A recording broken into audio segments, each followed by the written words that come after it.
Hey, so welcome to Reimagining Spaces, in which we'll be exploring the implications of the HeartEdge 4Cs for church buildings. This is a session that is part of Living God's Future Now, the online festival of theology, ideas and practice from HeartEdge. And for those who aren't aware, HeartEdge is an international and ecumenical movement for renewal within the broad church. We're a network of churches growing compassionate responses to needs, cultural and commercial activities, and congregational life. And my colleague Ben will post more information about HeartEdge and Living God's Future Now events in the chat towards the end of the session. As we go through this session, please do post any questions or comments that you have in the chat as soon as you have them. Don't feel that you have to wait until a later point in the conversation to begin posting those. So we will pick them up later in the session for discussion with our panel. And we do encourage you to feel free to use the chat to have some discussion and debate amongst yourselves and to share resources and the like with those that are here in the room. In order to minimize background noise, we do ask you to remain on mute unless you're invited to speak.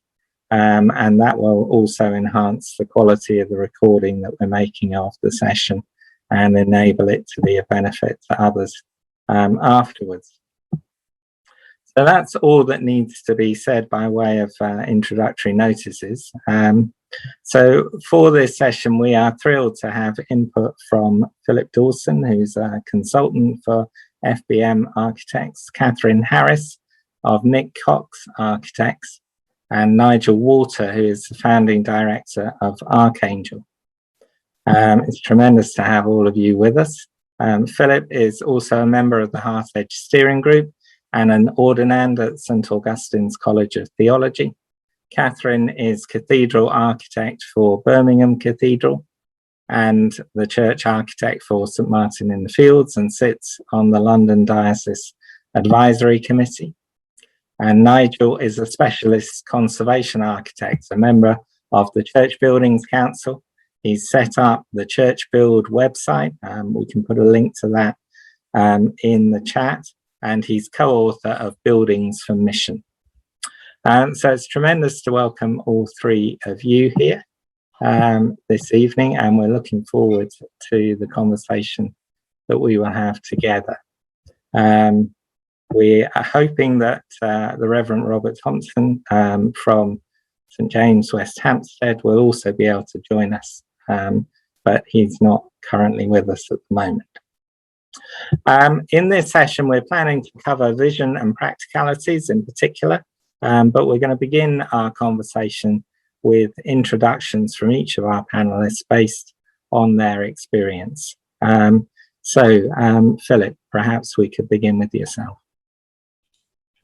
Thanks very much. Well, great pleasure to be here online with you all. And as Jonathan said, I work for FBM Architects. I've been a director here for 20 years.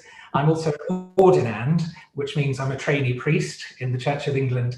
And I'm going to be leaving full-time work here in September to focus on my studies and help Jonathan with HeartEdge and do all sorts of other things. At the practice, you can see a few pictures behind me of the sorts of things that we do. We don't really specialise in anything, as you might be able to tell. It's a great joy to work on a variety of different projects, some in heritage settings, some in new build, contemporary buildings. We've tend to win most of the work here by competition, by a form of design competition, and we're an ideas-driven practice. We've got really talented staff who are really interested in architecture and truly believe that good buildings make a transformative difference to people's lives, whether that's housing, schools, offices, or church halls. Although we've got great staff, fantastic staff, we think actually what makes our best projects really are good clients. And maybe we'll talk about what a good client is at some point in the discussion a bit later. What we do is give spatial form to patterns of activity, no matter which sector we're working in. And what I'm going to talk about and show you now is actually not really buildings that we've done here at the office, but it's the way that I've been involved in using buildings for missional purposes. I'll show you some slides, mainly from my time at Christ Church Southgate, which is a church in North London, and then a little later from my role at St Stephen Walbrook in the City of London. So let me see if I can get the screen share going here. I've lost not very good at this, sorry. I've lost myself here. Right, how do I make myself big? There, share screen.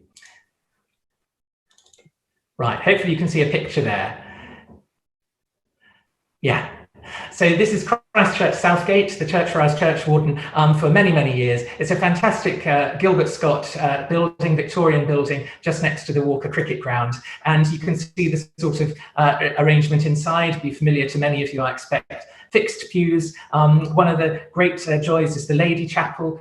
It had one of William Morris's first stained glass windows there, and it's London's biggest collection of William Morris pre-Raphaelite stained glass in terms of period of output. So work by Rossetti, Burne-Jones, some really beautiful, beautiful windows. So Salviati, Reredos there, a little close-up of that. So a church which has a lot of assets, a lot going for it, and really as church warden, what I wanted to do with all my colleagues there was to try and maximise the number of people that came in to experience the joy of the building, really. So there's no major theological sort of idea going on, just wanting to share the joy. So I was going to show a few photos of how we've done that, structured around the 4 C's, and I was going to begin with culture. So let me see, hopefully you can see some more pictures, and I'll whiz through these. So very, very simply invited people in to, as I say, share the assets of the building. The first easiest thing we did really was invite groups of people in. So we arranged artists' open days, and this is one of the adverts for that. And we just advertised it, opened the door and said people can come in and do drawings and get right up close to things, as well as a fantastic collection of stained glass. Another great asset of the church is people who can make really good tea and cakes. So we offered tea and cakes, and people sort of basically flooded in. On each of these sort of open days, we tried to partner with a particular person or company or charity, and Pauline, a local artist, very kindly agreed to partner with us for the artists series of open days. And she would sort of give advice to people as they came in, we allowed people to get right up close and personal with the building, allowing them to do things that they might not necessarily be allowed to do in some churches, like going behind the altar. This is some pictures from a photography open day. We asked Southgate Photographic Society to come in, and you can see they're sort of, getting right up close with the building, trying different lenses. They came in and did, showed an exhibition of some work that they'd undertaken recently. There was a chap who did if you had bought a new camera and you didn't really know how to use it, you could come in and try it out on the church. And this chap knew all about cameras and would give you good tips. The next thing we did was slightly more advanced, and we partnered with the William Morris Gallery, which is in Walthamstow, which is quite nearby. And we raised some money and paid for a member of their education team to come in for a day with an artist. And we invited our local schools to come in, and she led the whole activities. I think they sort of went up and investigated the different patterns in all the windows, and ended up creating their own stained glass pieces of work. And we had an exhibition where the parents would come in and see it as well. So that cost a bit of money. It wasn't free like the other open days, but that was a great form of outreach. You can see that there's not a huge amount of space in the church. So we used the aisles, we used the bit of free space we had at the West End to display things. And because we could only accommodate one church at a time, while there was one class at a time, while one class was doing the William Morris activity, we took the other classes around sort of an exploratory of the churchyard outside, and got them to look at the different headstones and which periods from history they came from, and then took them for a bit of a tour. Another thing that we've done using the heritage of the building is partner with a pop-up cinema group which operated locally, and they actually approached us and said they'd like to use the church as a venue for some of their shows, and we said yes, we'd love you to do that. We tried a few things. I think we tried the Muppets Christmas Carol, things like that, things that we thought the school children would come to, but what we found is the sound quality was not very good. And so we decided to use the asset of the building itself, the Gothic architecture, neo-Gothic architecture, and we decided to put on a show of silent films, black and white films, Gothic sort of themed films, and use our music staff, another great asset of the church, to improvise to the organ to silent films. And goodness me, I mean, it packed the church every time we did it. The pop-up cinema company would run all the ticketing, so they had a particular fixed price. You know, they were a charity and they wanted to make cinema accessible to people, so it's like normally £5 a ticket or something. But to pay for the organist and everything, we got them to up the ticket price there, so things sort of stacked up, and you can see it was all lit up and everything. Dave, the organist, actually built a console because he got so into it. He built his own organ console to wheel out, which was fabulous. We sort of upsold the experience as far as we could. So we got an event notice, an event license for selling alcohol, and we had a big raffle and that sort of thing. Very, very popular. So that was culture, getting into sort of commerce a bit. The other sort of bit about commerce, we partnered with a group up in the borders of Scotland, a company called Winged Heart. And someone went to a cathedral or other and saw in the cathedral shop that you can buy these stained glass window gifts, you know, the sort of thing that you see. There's some in St Martin in the Fields shop. And they found out who makes them. We got in touch with them, as I say, Winged Heart up in the borders. And we had a vote to see which was people's favourite stained glass window in the church. And we got Winged Heart to come up with a whole range of different gift ideas, which we marked up and sold. I think this is an early draft, so we actually sort of made that, got rid of that blue around the edge there. But yeah, this was the piece window here that was very, very, very popular. So we got Winged Heart to make them, and we marked up, I don't know what it was, usually double, isn't it, your costs. And another way of sharing the heritage of the building, using it for fundraising. We get into the next HeartEdge C is congregation. And I think the best project I've got to talk about that involved the congregation and heritage and the building is a project we did around our World War I memorial, which itself is a fantastic piece of architecture by Gilbert Scott's grandson, Charles. And a beautiful thing with these bronze panels with all these names on, 156 names. And we didn't know anything about the names, who the people were, where they lived. We partnered with a few local history buffs, history societies, using the census data to find out where all these people lived. And let me see if I can go to the next slide. We found photographs of some of the people just online. We made display boards and put those up in the church. Here are some examples of those. We also plotted on a map where all these people lived. And a bit like, I don't know, you people, you know, probably have done this sort of DNA test. You know, when you do your family tree now, people have done that like MyHeritage DNA thing. Everyone loves being connected to somewhere. And the parish in Southgate was very diverse, so people were moving around all the time, but people still really passionate about the place they live. So what we did was, when we'd found out where these men lived in the old village as it was then, all this area is now completely sort of built up with houses. But when we found out where these men lived, we wrote a letter to each of the people that lived in the houses now and said, did you know such and such, who's on our war memorial, lived in your house or in your street? Do you come along to our remembrance service, see our exhibition, and so forth? And because people, like I say, like that sort of connection to place, that MyHeritage DNA kind of thing, people flocked to the church and to see us. We had got the Cubs and Scouts involved. There was a whole thing with those silhouettes, you know, those plastic silhouettes that one group did. And we got the Scouts and Cubs to choose a name from the war memorial and design, you know, or draw up what they thought that person looked like. And there are a few examples of that. Our flower rangers got involved doing displays with the various the medals and the sort of stripes that you get there.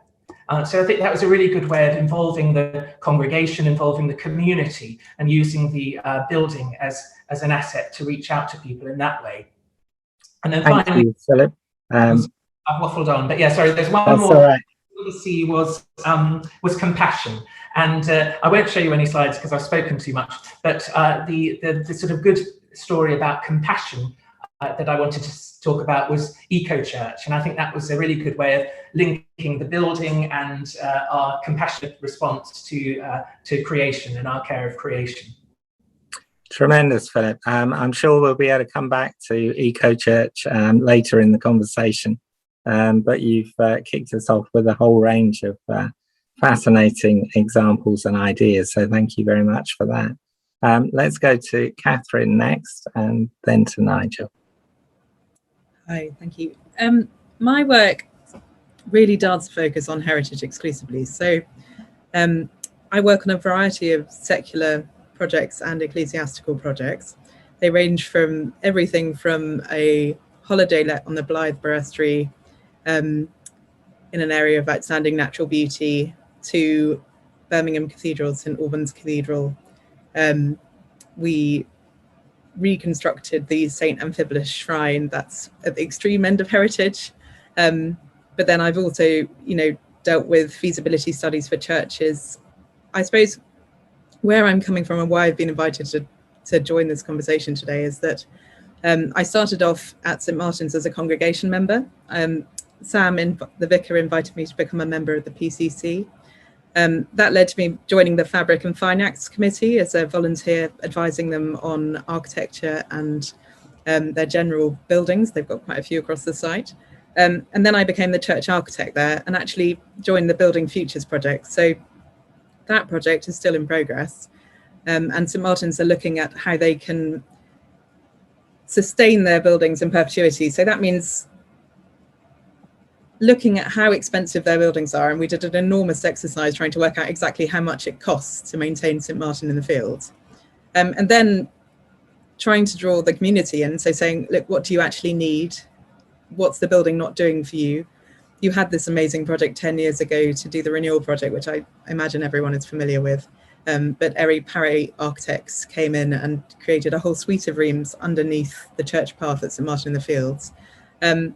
And really looking at how we could maximise the space and get the most out of the site for everyone who works there and visits. So trying to draw those two things together. And that really sums up quite a lot of what I normally do in my job, which is having two clients. One is the historic building.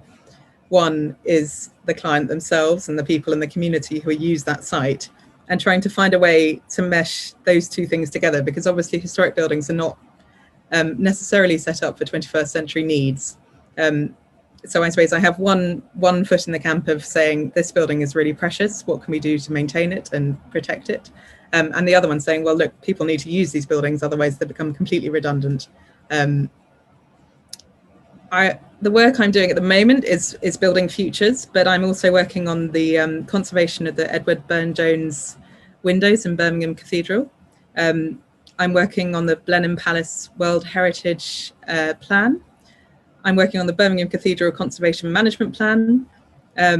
Previous projects have included the restoration and the conservation of the Brimthorpe West Front at St Albans Cathedral, and also, slightly shamefacedly for a conservation architect, a street retention scheme in 55 to 91 Knightsbridge. So really, I think we deal with the whole range of conservation, from very small to really quite big.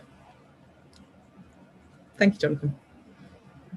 Thank you. That's tremendous, and such a great range of experience. So we wanted our panel to share a little of their experience, just to give you a feel for the kind of questions it would be appropriate to ask and raise with them later in the session. And Nigel, your turn to tell us a bit about yourself and your experience and what you can bring to the conversation. Great. Thank you. Well, thank you very much, Jonathan. So I have to say I'm new to HeartEdge, really interested in sort of engaging with you. Like Kathryn, I'm a specialist conservation architect. Unlike Kathryn, I work pretty much exclusively with churches. We all, as a practice, also do other work, but the majority of what we do is churches. And outside of that, I also write and do some academic research, and I'm also a licensed lay minister. So I'm sort of coming at this from a number of different points of view. I suppose that the sort of pertinent to this discussion, perhaps where I would start, is that my interest is in change in heritage. So there's a fairly common assumption amongst folk that if your building is listed, then you can't change it. And yet these buildings, these church buildings, have often changed sort of every generation, every other generation for hundreds of years. And not only that, but that process of change has given them the character that we value them for. And also that process, the willingness to let them change, has meant that they've survived. They owe their survival to having been able to change. And to me, there is therefore something really quite odd about slamming the brakes on and trying to stop change. There's a sort of, the poor dear old building sort of suffers whiplash. Now, that's not an argument for saying that we should do whatever we want. You know, bright idea of the vicar, you know, turned into reality the next weekend type thing. But it does mean that it puts me in a position where I am trying to do two exercises in cultural change. One is trying to change the way that secular conservation views church buildings, to encourage them to take them seriously as living buildings, and we can discuss what that means. But you know, essentially, that entails the possibility, at least, of ongoing change. And my academic work is predominantly around providing a theoretical base to match the practical sort of application that I'm doing for that. So that's what I'm doing with the with sort of my academic stuff. I think at the heart, I would see heritage as a nexus, a binding together of people and place. And if conservation, when it ignores the people, is essentially, well, anything that separates the people from the place is bad for the heritage, and an awful lot of what modern conservation does, and I am part of modern conservation, inevitably, but anything modern conservation does to weaken that link is unhealthy. There are a couple of sort of key images that I fall back on time and again when I'm talking to churches about their buildings. One is to treat them as a dance partner, you know, not merely as a sort of tent that keeps the rain off, nor indeed as something to be worshipped in itself. There's an idolatry, there are various forms of idolatry. There's an idolatry of placelessness, which says, you know, Jesus said, wherever two or three are gathered together, you know, there I am, therefore we don't need buildings. And we certainly don't need these awkward historic buildings. I think that's, you know, fundamentally mistaken and actually fundamentally unscriptural. There's also an idolatry of place, which treats the thing as an object of worship, which chimes in with a lot of the sort of John Ruskin and William Morris type writing in the 19th century, on which modern conservation is based. And I want to, you know, sort of do that slightly differently. So I talk to churches as think of your building as a dance partner. It's a cooperative relationship.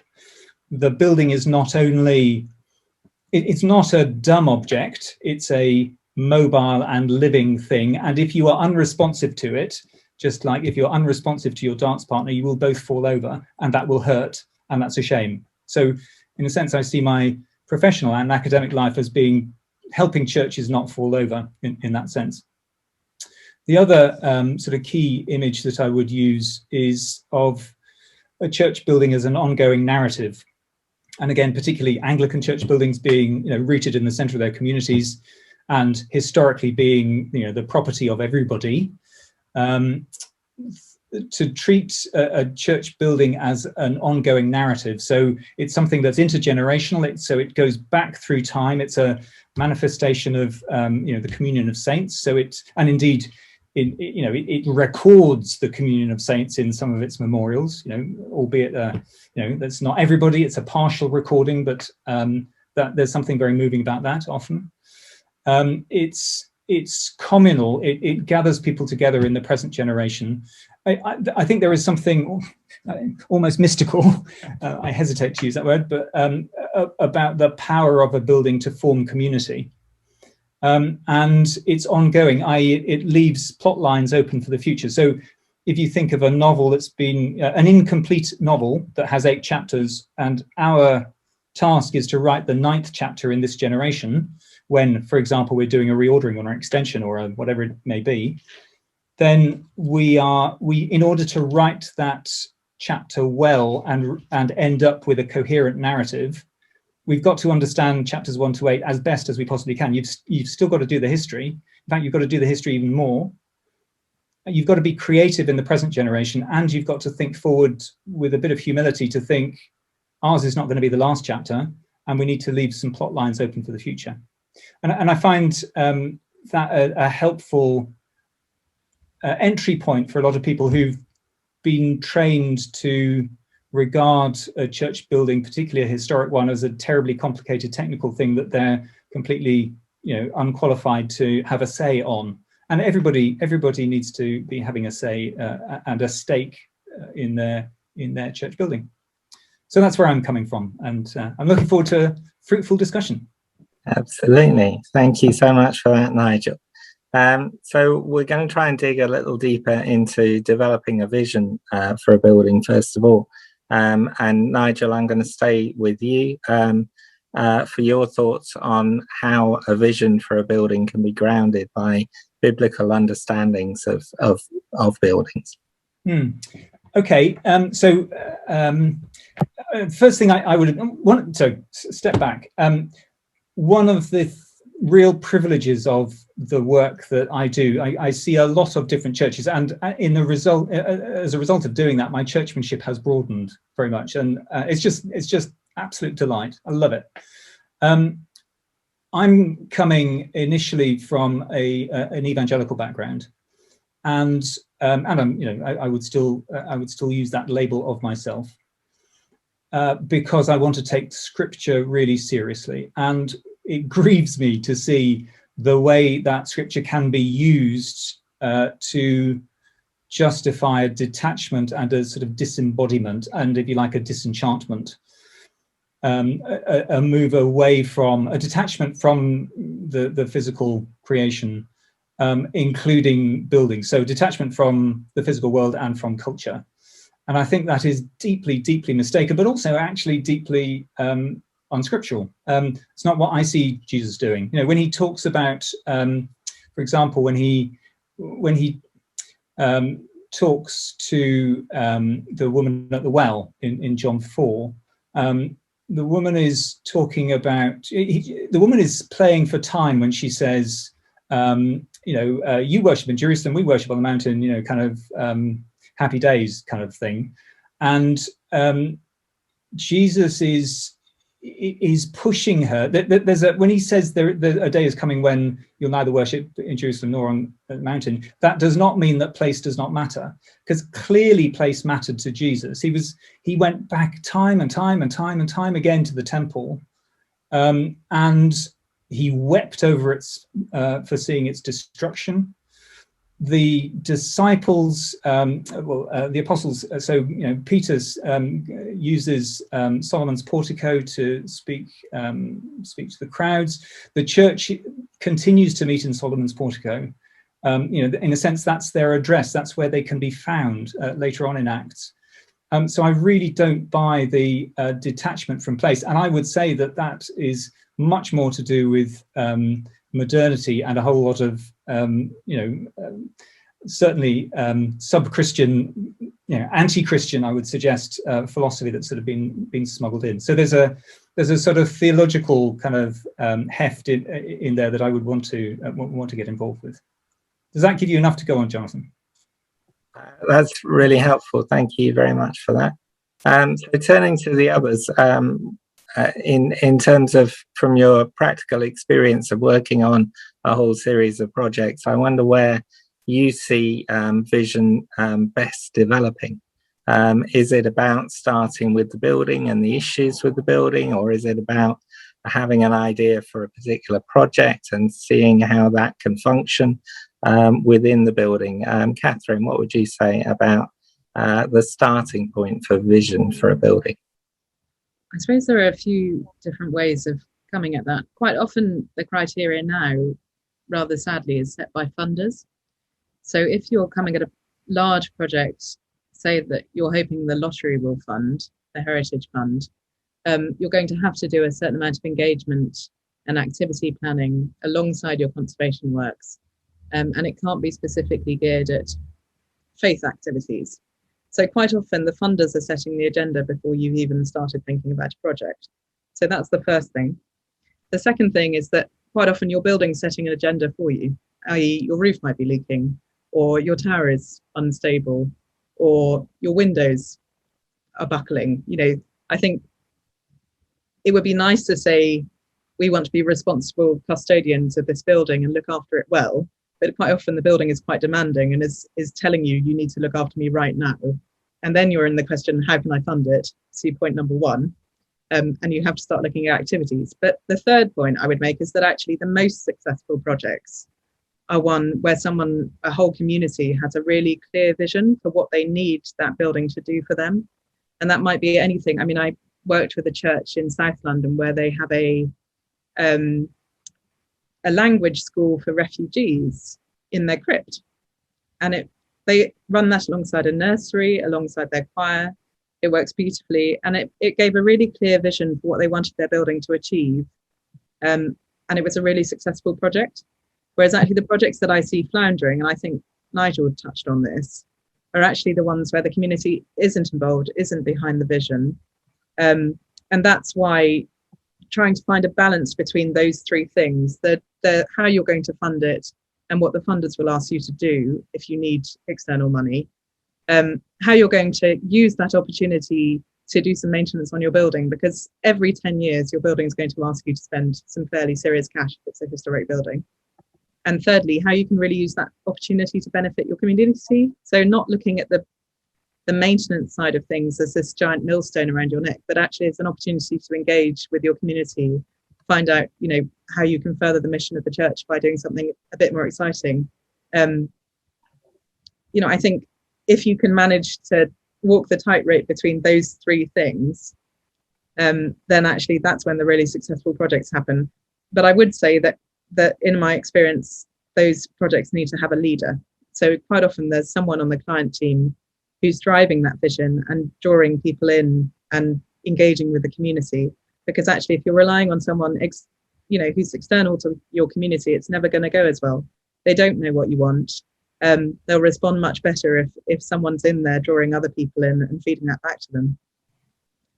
Does that answer your question? That's really helpful. Yeah, I wonder, Philip, whether you've got anything that you'd like to throw into that response from Kathryn.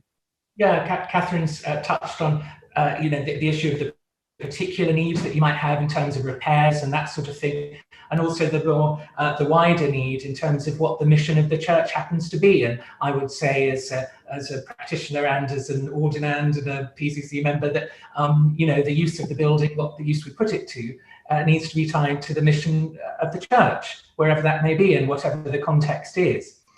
I've seen different examples of things that have worked really well. Sometimes they're projects that have come out of a particular missional need, and sometimes they're projects that have sort of come from a wider review of assets that the church has and trying to capitalize on those. Using underutilized space, for instance. St Mary's Primrose Hill put their basement, their crypt, to good use as a brewery. And completely random sort of thing. I'm sure that wasn't in the mission action plan, but I mean, they've done very well out of it.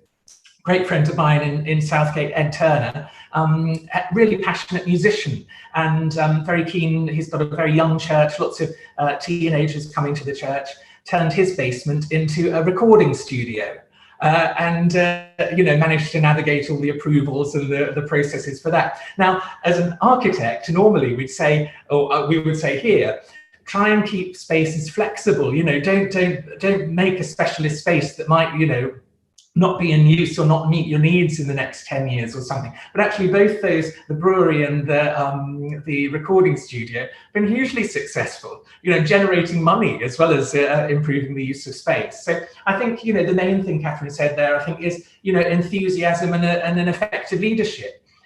Just from being on church councils, particularly churches which, haven't got money really, people are scared of spending money. And I think the main thing is, getting a PCC, a buildings committee, to think, actually, if we just seed funded this bit and to explore the viability of something, that can unlock so many things. And there are plenty of grant giving bodies that will seed fund projects like that to get things off the ground. So I think good leadership, enthusiasm, looking at your building, even if it's got a massive roof leak, as an asset and not something that's like a bête noire, a millstone around your neck kind of thing. And just going for it, really. I think that's the thing, having an enthusiasm and a desire to make this space fit for your mission. Thank you. Nigel, do come in. Yeah. So just a couple of brief things. There's a real art to leadership. You sometimes see projects which, and indeed sometimes completed projects which are clearly sort of one person or a small number of people's sort of vision, and it's never really sort of been spread. And more often that in that situation, the project never happens. It's like the head of the animal charges off into the distance, leaving everybody else behind. So there's a really important thing about a process of vision creation. And that's often, the church leadership, or even, more often it's the vicar. There's the beginning of vision, but then there's a really important process of the democratization and indeed the sort of dialogue with the vision, and getting concentric circles of people on board such that you move forward as a body. And that will take longer, and that can be very frustrating for people, but it is much better to do that work up front than to try and mop up the consequences partway through when it breaks. The other thing to say is that back to vision. If a church community is going to start down this journey, they are going to need a really compelling vision in order to see them through the journey. It's like your sort of energy supply for the journey. And it not only needs to be a compelling vision, but it needs to be compellingly told. And that way it will spread and people will get excited about it and see it, whatever it is, as good news, both, hopefully in a specifically Christian sense, but also in a more, just a general human flourishing sense, which enables all sorts of other people to get on board, as Philip and Kathryn have been saying. Kathryn. I just wanted to add to that actually the rewards of getting that buy-in Nigel was talking about, and not only that you re-energize your community and actually, the benefits of that speak for themselves, but also that the day-to-day headaches of maintenance tend to take care of themselves, because people are in your church, you're generating income, then, actually when things happen, you have that seed fund already, and you have choices about what you can do with it. So if you can start the process, then things get easier, perversely. Yeah, and Philip, come back in. Another thing that I think is important, Nigel mentioned about through his work, he gets to visit lots of churches. And I think one of the really important things, no matter whether you've got some particular idea about how you want to make your building better, or you haven't got a particular idea and just know that more can be made of it, is to visit different churches. Like the hotel inspector on telly, everyone watches the hotel inspector, or Come Dine With Me. People go to each other's houses and rate the place. Vicars are very good at going off and bitching about each other's churches, but actually all of us are not very good at visiting different churches, and there's so many ideas you can pick up and so on, just by doing that. So I think a really important part of creating a vision, where do we start, is to look at what other people have done, and visit places locally, maybe in a different context or whatever. And that's the thing, that because we don't tend to move churches very often, you sort of keep going to the same one, that we don't necessarily always do. And as Nigel mentioned, it's a great asset and great benefit in many ways to do that. Within HeartEdge, we work with this framework of the 4 C's: commerce, culture, compassion, congregation. Philip's already talked us through 3 of those in relation to some of the projects he's been involved in, and of course that can kind of give a vision of a building, both as a place of worship, a resource for community development, a space for cultural expression, and a site for commercial enterprises. How useful is that kind of framework in terms of working up a vision for new uses of a building, do you think? Who are you asking, Jonathan? Shall I pitch it? Any of you can come in. Yeah, it sounds like you're... I mean, yes, absolutely. Hallelujah. Yes, please. The task is reimagination. Philip was talking about, just if we can persuade people to sort of do a little bit. I think focus are so sort of beaten down and not a criticism of them, but sort of blinkered on the day-to-day problems, and the building often feels like the villain in that story. And if only we could be rid of the building, kind of life would be less painful, type thing. And I think I can speak for sort of everybody speaking today that we want to try and flip that around so that people see their buildings as opportunities, and that requires reimagination. So anything that helps with that process of reimagination and the opening up of different possibilities. And sometimes, yes, that it's very helpful to go and see St Oswald's down the road who've done a whatever, or indeed go off to Hereford and see the Cafe in All Saints in Hereford, which is a classic example and an early example of bringing commercial and community use back into a still worshipping church. And indeed, they have at All Saints, Andrew Mottram was the priest who in charge, who dealt with all of that change, and who I know quite well, who's a fantastic character. But in that church, you still have, very much on the medieval model, you will have midweek communion going on while people are eating, all within the same space. And I think that is fantastic, because that is the way these buildings were used before, with overlapping forms of activity. But that is kind of a bit mind-blowing for people. And indeed, there are quite a lot of people who don't like that.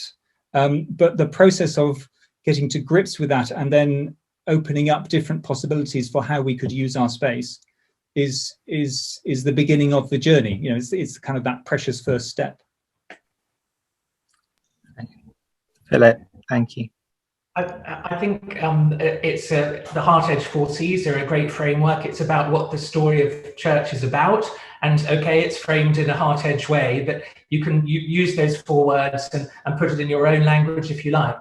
And they can all be used as a basis for evaluating the fitness for purpose, if you like, of your church space. So if you've got a night shelter that meets in the church, like we had at Christchurch Southgate, you'll soon find that there aren't sinks in the right place where you need it, or where do you put out the place for people to eat together? And there, the vicar had a really good idea of putting the dining table next to the altar in the chancel, which was fantastic. We eat, we share this meal together, and we're sharing the meal around in the night shelter together. But all these activities in a church can throw up things that can be done to improve the building, to service these particular parts of your mission.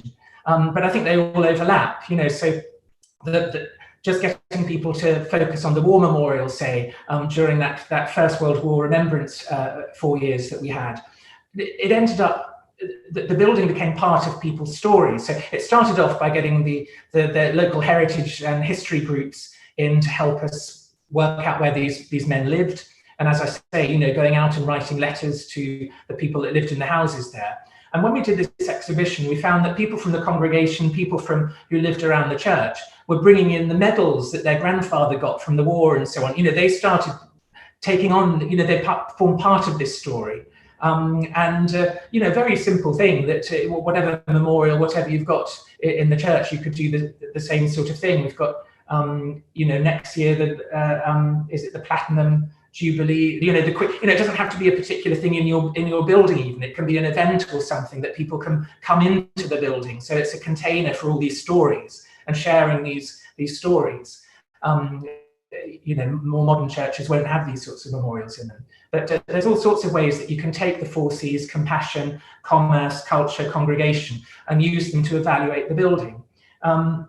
The commercial aspect, really important. Kathryn's spoken about it already. I think, was it called the Taylor Review? My heritage colleagues will be better placed to remember. I think the government did a review called the Taylor Review, I think. And that was basically, they looked at all the money that's gone in from English Heritage, all these other grants making bodies, and added it all up. And they said, is this sustainable? What can be done to make the cathedrals and churches and historic buildings of this country more sustainable? And one of the answers was to use the church buildings more to generate money. And it's really important, you know, to have that mixed economy approach to things. There's some congregations which would throw up their arms in horror about things like that. But there's plenty of HeartEdge members, as well as other churches that are actively using their spaces. St Stephen's Rochester Row, really a good example, a member of HeartEdge. They've got movable pews, so they can do this, whereas I couldn't have done this in Southgate. They can move their pews out the way. They have yoga classes, fitness classes in the church, all of this sort of thing. And they haven't got a hall, so they use their church sort of as a hall. And through that, they've had people come into the church, into services. It's been an attractor for, you know, not huge numbers, I'm sure, but, you know, there have been connections, partnerships, relationships made through the use of the building for a commercial activity, essentially, as well as a community activity. They've built up their congregation. So I think as a structure, these 4 C's, it's a very useful tool. But ultimately, as I said earlier, you've got to tie thinking about your building with thinking about your mission. And the 4 C's are obviously a very useful way of going about that. Tremendous. Kathryn? I suppose I would say, for me, those 4 C's are just what life is about, actually. So if as a church you're ignoring one of those, then you're missing part of what your community is doing in their day-to-day lives, and you're missing chances to engage and interact with them and reach out to them. And by bringing commerce, which I know can be a slightly dirty word, into your building, you're actually bringing people into your building, and you're also supporting your, you know, longer term mission, your building. So for me, you know, it's a bit, we've talked about different body parts. They're just different body parts, and without one of them, you're not going to survive very long. So in that way, I think they're a very helpful framework for thinking about what a church might do, and partly in terms of, you know, what you can do in terms of practically in your church that fits with your mission. I think all of those things start your imagination going, and that's very helpful.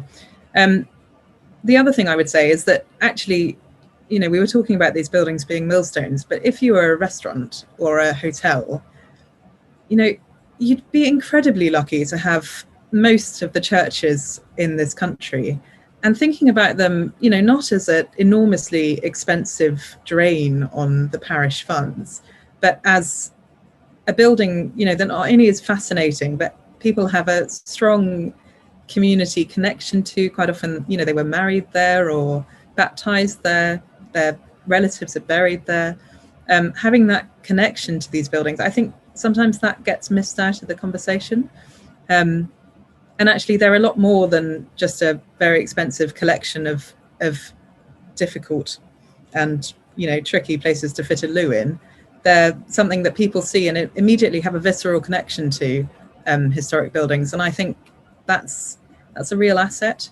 And I very much back up what Nigel says, that actually there can be a slightly unhelpful, mostly I've got to say, a local level attitude that if your building is old, you can't do anything to it, that is rubbish. And actually, you know, I think people generally recognise that unless these buildings are used, then they will fall into disrepair and they won't be there any longer to protect. So there's generally, you know, some impetus behind, especially heritage bodies, which might be slightly easier in larger buildings, I've got to say, that these buildings have to be used and enjoyed to be sustained, and that means change and sensibly managed change.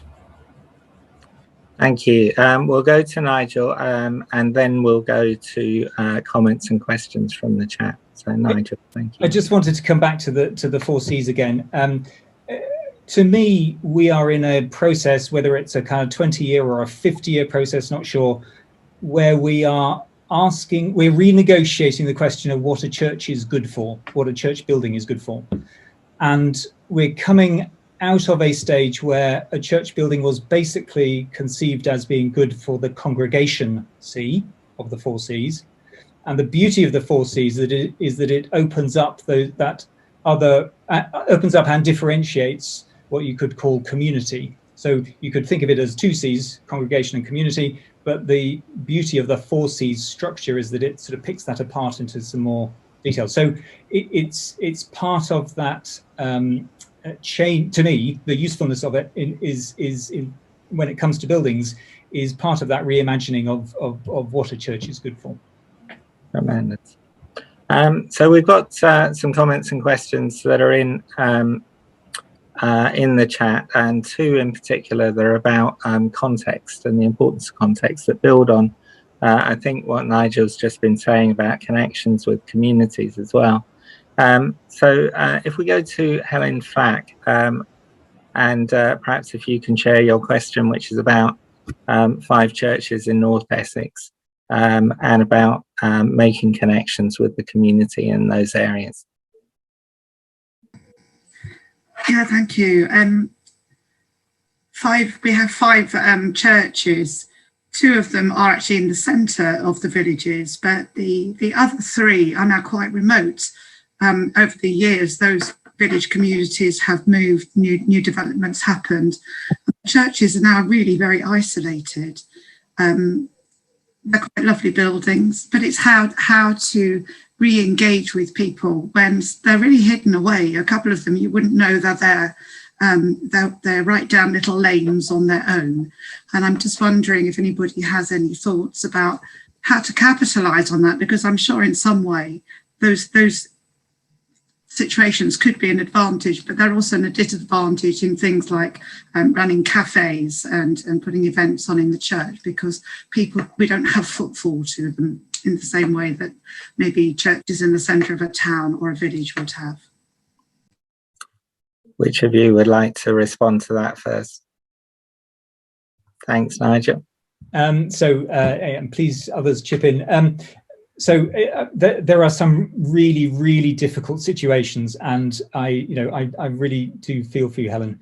And the upshot of that is that we're not going to sort all of them out. And the upshot of that is that if you take a long time frame, in situations where the settlement has moved away from the village, such that the church it's like the church moves from the centre of the community. It was once probably in the centre of the community. It moves, and if you push it far enough, it falls off the edge, and you never get it back. And in that process of hauling buildings back from the edge towards the centre, we're going to have to be selective. So it may not be that we can save all of those 3 that are, in peripheral locations. Practically speaking, so what do? There's having a friends group. If you can get people to, sort of start to care about it, and that might be through, as Philip was describing, kind of the War Memorial and sort of making connections between, even if there's no blood connection, which there may well be in a village situation still. Even if there isn't, then just a sort of I lived in the house of the chap who died in 1917 type thing is there are lots of people who will respond to that. Partly because we are so hungry as a culture, we are so unrooted now it makes us really hungry for heritage, which is why the National Trust has 5 million members, or whatever it is. And we in the Church of England and the other churches are sitting on this extraordinary pile of heritage. And that would be at least that's one way of trying to get people to engage with the building that is theirs.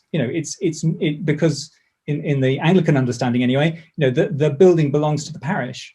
They have a stake in it, but it certainly doesn't look like that to most people. To most people outside the church, it looks like the private members' religious club, when where the people go who think they're better than the rest of us. And why would I want to have anything to do with that?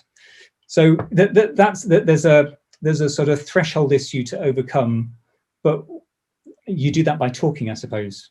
I don't know whether that's helpful at all. That's certainly helpful. Philip's also wanting to come in, and of course you gave us lots of great illustrations to begin with of bringing heritage to life, Philip. So you might want to say a little more along those lines. Yeah. I mean, I think that the secret aspect is really exciting, and there's a whole thing you could sort of big up about the fact that it is a secret, like fairy story, like discover this thing. In London, there's this blog called Secret London, that specializes in revealing these sorts of secret parts of, you buy guidebooks of sort of weird places in London, and so I think the secret thing can be turned on its head. So it's not a problem, like you say, Helen, it's an asset. And one of the great things about HeartEdge is that we start off by looking at what's positive, what's an asset. So I think the whole secret thing. Now, some of these things may not apply because I don't know where the setting is, rural, urban, whatever. But say, look and see what groups are in the area. In Southgate, we didn't really have footfall at all. So we had to create sort of appointment to view sort of events in the church, so that was important. But one of the ways of getting people there was by looking for groups of cyclists, looking for groups of walkers, of runners who are nearby, and maybe creating a trail or a path between these 5 churches if they're not too far apart. So linking them up in that sense, discovering them together and marketing it to a group that exists or groups that exist in the area. And then, like we did in Southgate, we had no end of people who could make cups of tea and cake, and that was sort of the limit of what they could do. And you may well have the same as that. So it's just about a few of you getting together and finding out who these people are that you can attract there, that are ready-made groups that can come around and tour around. Or maybe use it as a congregational thing. One of the really special things we did in Southgate was re-establish a pilgrimage to our mother church, which, Southgate's, the church is now in quite a leafy, quite a posh area of North London. And originally our mother church was the place to be, but now the mother church is in a very deprived area. So there was a whole sort of thing about rediscovering the historic route that people would have walked and how different that was. I mean, people love maps. That's the thing I'm always amazed. You put up all these photographs and have all this stuff. But actually, the thing that people loved about the War Memorial Project was just the old map of the parish, and seeing how it had changed and all of that. So, I'd say that's definitely a thing. People love to see the change in an area. And Nigel quite rightly says, we're in this sort of global village, people are moving around all the time. But, there is that My Heritage DNA thing. Haven't got shares in them, but, I keep mentioning it. But there's that thing people like to know they're rooted somewhere. They'll go on the internet and do a thing up their nose and find out where their genes are from. And it's the same way, people love local history. So involve the historic societies, get them in to do talks in these churches. Play on the secret thing, the fairy tale aspect. Think about pilgrimage, connections between them. Jonathan talks regularly about the value of art trails, say. And if you haven't got any art to speak of in your church, well, then make some. Get an artist in, like we did at Southgate, and give them, ask them to do tutorials or whatever. So hopefully those are some ideas, some of which might apply in your circumstance. Yeah, just worth building on the idea of trails. The thinking there is that if a church has sort of one or two items of interest, whether that's heritage or art, people are unlikely to come and visit. But if you link up the churches in a defined area, and each of them have one or two things of interest, and people can travel to visit all those churches in the course of a day or a half day, they're much more likely to come. So that's one of the benefits of trails. Kathryn was wanting to come in on this one. Just a few bits to add to already quite comprehensive responses. And I'm from Cornwall, so I really, am from an area where there are several parish churches. The congregations are aging, they're not very well used. And I think it's interesting to look at what other heritage buildings are doing in these situations where they're out of the way, they're not really of interest. And if they're not being used so often for services, then the number one to say is weddings, obviously, and to look at the other assets you have around community gardens. Although obviously doesn't always work in churchyards, but that is something that people will travel for. Art galleries. If you think about the church next to Kettle Yard, very often, I'm at Birmingham at the moment, we're in discussions with the Icon Gallery in the city, because these buildings are really magnificent inspirations for contemporary artists. And I think that brings a relevance to them and engages people, and people will travel for that. Retreats are another one to talk about. It's really, so I think it is as far as your imagination will take you.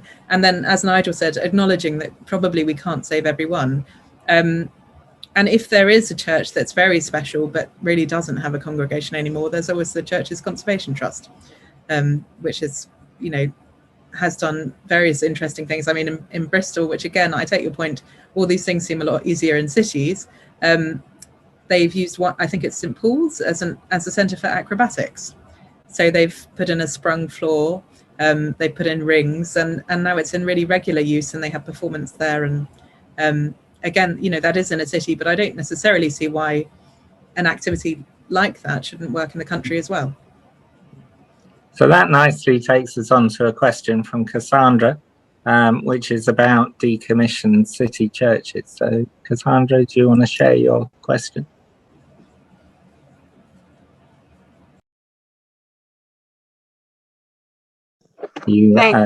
Thanks, Cassandra. Mike, a lot of our bigger established churches are going up for sale. Members are aging out, or as they get older, they move to where the grandchildren are. And the jobs have moved away, or maybe they're in a different city or county or parish. So they stay up for sale for a long time.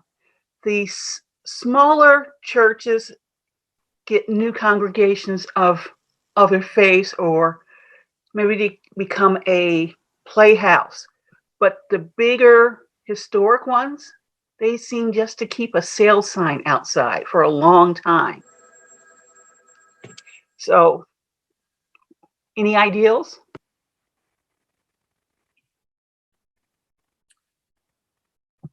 Okay, thanks, Nigel. It varies between churches. It's pretty difficult to dispose of a Church of England church.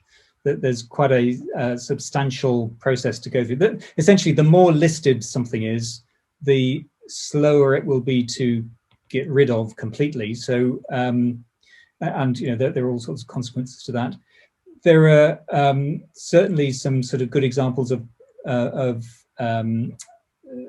conversions to other uses, some more sympathetic, some less so, and the less so in terms of the physical sort of fabric, that depends upon the extent to which the space is subdivided often, because one would very much want to sort of keep the overall sense of space within a church, because often that's what it that's the wow factor as you enter. That's the sort of one of the major elements of its significance. So there's certainly the possibility within a sort of dense urban fabric where the people have moved away from the church long centuries ago. Sometimes there's certainly scope to reuse them in different ways, but there are only so many concert venues that even a busy city like London can sustain. But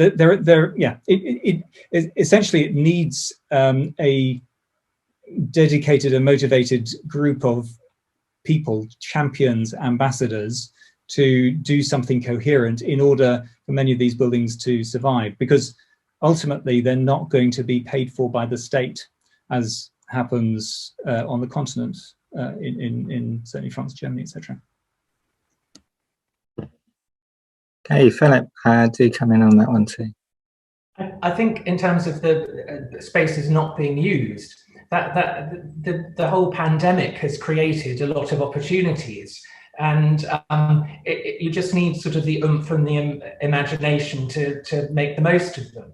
So the church where I am now has managed to get a few bob from hiring itself out as a film venue. And there's particular websites and so on you can go on, and because it wouldn't have been something we could have done in normal times, because there'd be so much going on in the church. But because of the pandemic, and it's been not so much used, you know, that's a good way of generating revenue and making sure that the space can be used.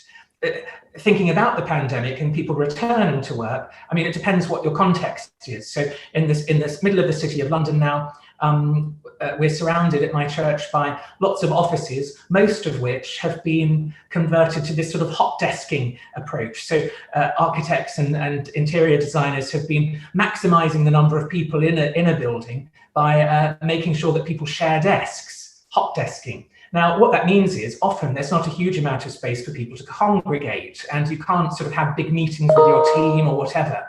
And so we're looking into ways of using the church. Now it is a bit, you know, less going on in the city, but using the church space as and marketing it to companies nearby that want to get together for their staff, some of whom might be working at home and so on, and using the space in that way, which is something that we would never even have thought of had it not been for the pandemic and this whole sort of part-time work from home and some part-time return to the office. So that's a potential area to explore. If you're in a rural church, you know, there's this whole thing about, it's like glamping in churches. Can't remember, there's a special word for it. But, you know, with all the staycation thing this year, you know, if you've got a whole load of rural churches, like Kathryn was saying in Cornwall, do that whole glamping in churches thing. Champing, yeah, thanks Nigel, yeah, champing. And, you know, that's a potential source. Capitalise on the staycation thing. So I think Nigel said, you know, imagination is the currency these days, you know, and if you're imaginative with how you use the space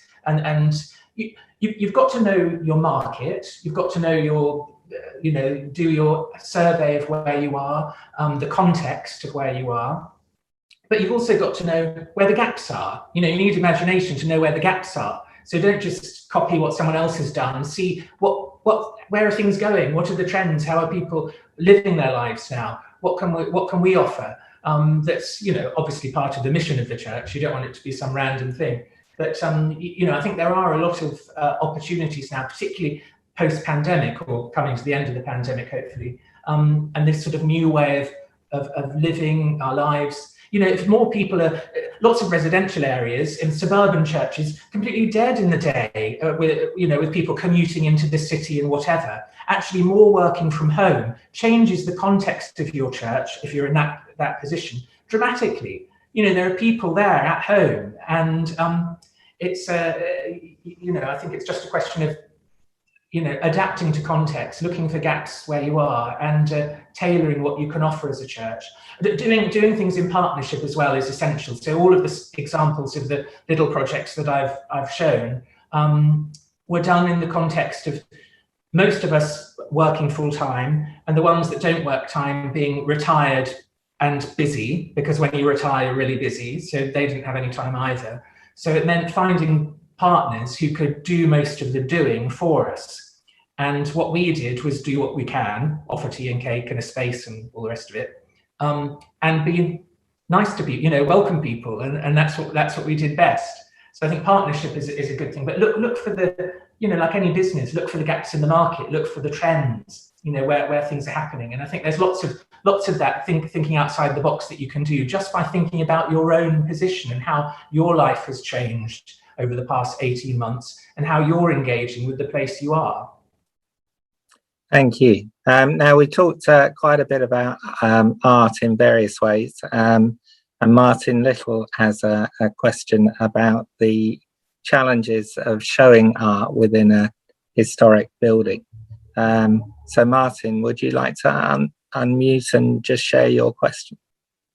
Great, thank you. Thank you very much, panel. It's been really, really stimulating. My question is a very practical one, and it's about displaying artwork in church. I hope you can hear me. My internet connection isn't the best, but it's a very practical question. How do we exhibit artwork in the church when we can't nail anything to the walls? Can you link to a brilliant product that will be stable enough to hold someone's precious artwork, but will also be totally temporary and can be removed without having to go down the route of faculties and all that?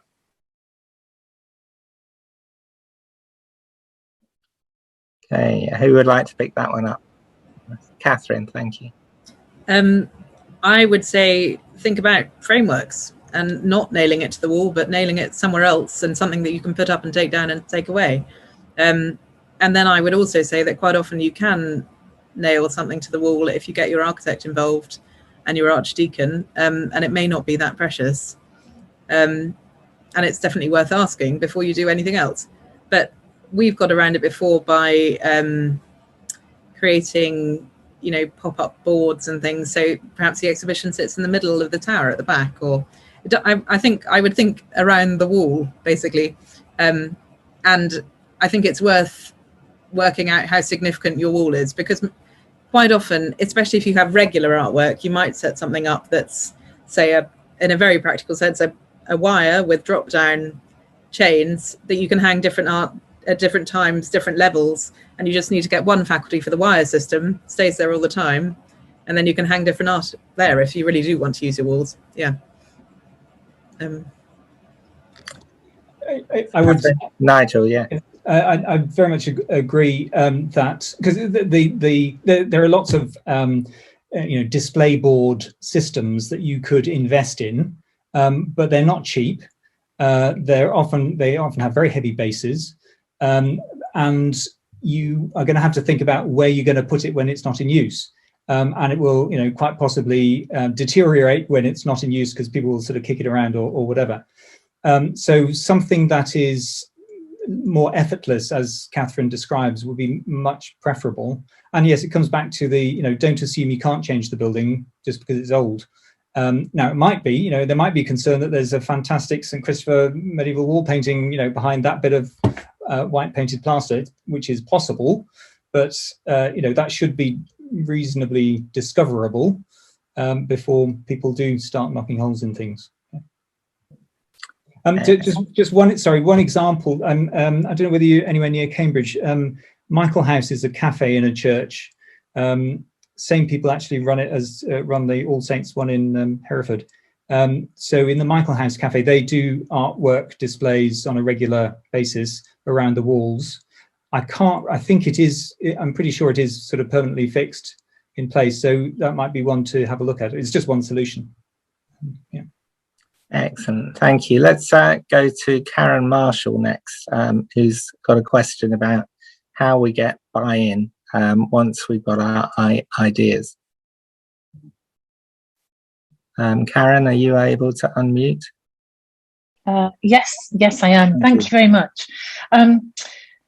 In the various churches I've been in, we've done lots of projects, but it can be really difficult to get the church community to buy into something, and the wider community, partly because of ideas about, well, we shouldn't be doing that kind of thing in church, etc. And also because if you do live in a historic place, quite often there are other buildings around who are also doing things, who might not necessarily want to partner with the church in doing stuff together. So I just wondered if people had any ideas of good tips for how to achieve that, really. Who wants to start on that one? Thanks, Philip. I think, Karen, what you say is very familiar, and I think the advice I would give is just not to be fazed by the knocks that you get and the disappointments, you know. And there are people that wouldn't ever dream of wanting to work with you or partner with you in a church. But having said that, there are plenty of people. I think there are plenty more people who would be happy to do so, but have never been asked, or you know, never knew that they could. So I think it's the way you look at it, you know, half empty or half full kind of thing. But in terms of getting buy-in from the church, I mean, sometimes I've been quite sort of top down in doing things and just sort of charged off and done things myself. And sometimes these things have worked, sometimes they haven't. You know, I just go on to the next thing, really. Other times, things that I've sort of driven because I thought we needed to do it or we should do it, end up being taken on and accepted by people, and the whole thing grows in a way that I didn't particularly think it would take off. Like I mentioned, the War Memorial thing, we had people bringing in stuff to the church to share their stories. The Eco Church thing was another good example where, you know, we did a sort of I think in the gardening team got involved, and then we had beekeeping things going on. You know, the charities committee got involved as well in their own way. So I think there are certain things where, you know, okay, there are like climate change denier people, all of that, but you know, most people will get behind you from an eco creation point of view, and whether you go on about creation and all of this or not, sort of theological thing, most people would join you in doing something, you know, along those lines. So I guess find the common ground and not be put off when you get, you know, people not wanting to join in with you or whatever. Because as I say, I think generally that there are more people out there who would want to work with you than wouldn't. It's just that we've never asked them. I think part of the problem is it's this thing about having a building that's costing money to maintain, and some people have an approach which is no, we'll do that later. We've just got to get the building sorted out first, or we've got to do this or that. Whereas actually, I think it is, if we do these projects, that will generate interest and income, but it's actually trying to persuade people that sometimes we need to take a risk on stuff, and exactly that's the hard bit, I think. I mean, I've had experience of very sort of you know, sort of stick in the mud treasurers sort of thing who don't like spending any money, and you know, they want to save it up in case, you know, the church roof is fine, but what happens if someone steals lead or something, you know? And actually, I think you can do it in a way where you pitch a program of events or something that's cost neutral. So there were certain things like the pop-up cinema thing, where there's no outlay for the church. We did the bar, we did a raffle, we raised some money. And then we could use that money to get the William Morris people in to do the school event. And the school event got loads of parents in, you know, and so you can start off with a tiny amount of money. And I think we got the treasurer to agree to sort of underwrite the thing, you know, if you lose £500, then we'll cover it, but you can't, you know, lose any more than that kind of thing, you know. So you can with them sort of thing. If you can, one thing leads to another. And I agree with you that actually a lot of the problem with churches, I mean, I really know the Anglican Church, but a lot of the trouble with PCCs is that they're worried about spending money. You know, it's all about stewardship in the sense of handing it on to the next generation. Well, we've got to build, the reason there are 4 Cs is because they're all interlinked. You know, we've got to you know, use the building as an asset and get people into it. And, you know, that does involve taking a risk. And sometimes you need a bit of money to start you off, whatever it is you want to do. But pitch the cost neutral aspect maybe, and say cost neutral over a program of events, say. And that, you know, I mean, that might work. Or there might just be a real stick in the mud, you know, in which case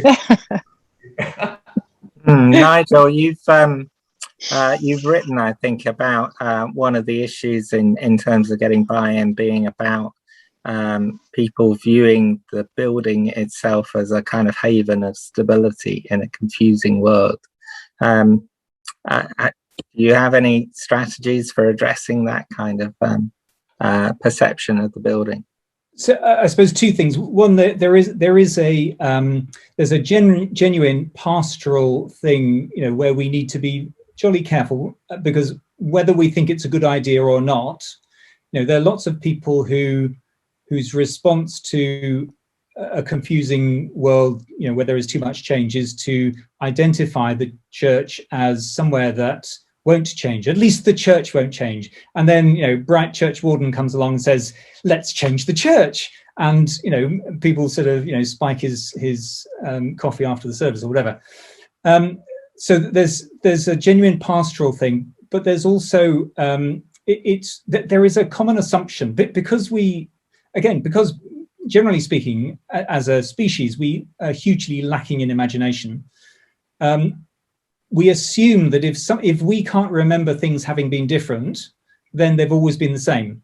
So a church, most of the churches that I work with are medieval in some shape or form, and their current form, often with a lot of pews put in by the Victorians, is actually a relatively late innovation. But people will assume that's what a church should be. It should look like this, with the pulpit at the front and the choir pews like that. Now, even less than 200 years ago, they quite often would have had a west gallery where the musicians would have been. All sorts of bits would have been different over the years. If you take it back far enough, into the medieval times, there wouldn't have been anywhere to sit apart from a few bits around the edge, which is the going to the wall phrase. So I think helping people understand that this is not the way it's always been, and that's where the narrative bit comes in, that it's an ongoing narrative, and actually what we're looking at in the current thing is a lot of that is really has been written really quite recently, and that should give us that should persuade one or two people across the line, as it were, to think, oh yeah, maybe it could be different. If on the other hand you get to the situation where people are saying, well, all I'm interested in is the church still being open, for my funeral, and the rest of you can, do what you like, kind of thing. Then, in a sense, that again comes back to the binding together of people and place. In a sense, it's died already, and that's really sad. There's a little process thing about the way in which change. I put a link to a book which is a good book, Better Change in Church. There's another thing, I can't remember whose it is, but you talk about a sort of distribution of change. It's like a normal distribution, so a bell curve with people at the front being the sort of innovators, and then you get a sort of early middle, and then a sort of late middle, and then you get a sort of tail that are really sort of, some of those at the tail will be sort of not over my dead body sort of thing. In order to get a process of change to work, you need to bring the majority of people with you. So I talked before about the leadership sort of rushing off and leaving everybody behind. You can think of it as a dinosaur, a diplodocus, and that's the sort of head detaching, and in which case it's never going to happen. You can probably afford to lose the tail, but you should be trying to bring as many people as possible with you. And of the tail, once you've finished the project, quite often people will say, "Oh, if I'd known it was going to be like that, I wouldn't have minded." There's an encountering the new that is a whole lot less threatening than the prospect of it. So yes, there's some thoughts about change. Thanks, Kathryn. I would add to that I think listening to the whole community is very important. So even if you don't necessarily agree with what they're saying, quite often there'll be something at the root of it that they've decided they don't want to do it for some reason, or they have actually quite a valid concern, and trying to listen and understand their concern. Sometimes then you can talk about it with them in a different way, and that I find quite helpful as an architect. A couple of other things. One of my friends runs a charity where they work with schools and they build things. And I think, quite often they'll get the school children to design spaces, and sometimes those things have developed into bigger projects. And I think that, we talked about the sort of threatening nature of this enormous, expensive project that means you won't be able to maintain your building and everything could go horribly wrong. I think sometimes stepping aside and doing an activity which, Philip was talking about, which isn't threatening and is actually quite enjoyable and quite often involves children, or, and that draws parents in. If you can sidestep all the deep discussions about whether this is the right thing and actually go about it in a slightly different way, I found that quite helpful. And then I would also say that if you have got buy-in to at least the first step, which might be a feasibility study or thinking about your church, then choosing someone who can advocate for your ideas and try and listen to the community as an external pair of ears can be quite helpful too. But obviously you have to get to that first step before you even get that person involved. And a bit like Nigel was saying, I don't think you're ever going to get 100% of people involved. But if you don't get the majority, then it just won't happen. Thank you. Thank you, Kathryn. Thank you, one and all. We're going to have to begin to wrap up at this point, but you've given us a huge number of different ideas, but you've also given us some really helpful strategies, as well as drawing on your own experience with a number of the examples that you've given and shared. So it's been a tremendously rich session, and it's clear from the comment in the chat as we've gone along that people have found what you've had to say really helpful and very interesting, and something that they're very keen to share with others within their networks as well. So huge thanks to all three of you. We're very grateful for you for giving your time and sharing your knowledge and expertise and ideas. My colleague Ben is now posting in the chat upcoming HeartEdge Living God's Future Now events. If this is the first time that you've joined us, you'll be very welcome to stay in touch, and there are links in the chat for doing that. The opportunity to join HeartEdge through our website, or to register for our regular mailings. But we would love to see you at any other of the events that are coming up in the near future, and we do encourage you to look at those, and to, if you wish to share, to save the chat, which you can do using the 3 dots at the bottom that you'll find at the bottom of the chat. If you click on that, you'll find a way to save the chat to your own computer. So thank you so much for joining us. Thank you for all that you've shared in the chat with your comments and ideas as well. And huge thanks, as I say, to Philip, to Kathryn, and to Nigel for all that you shared with us tonight. It's been tremendous, and we're very, very grateful. Thank you all. Thank you all for joining us, and hope to see you again soon. All the best.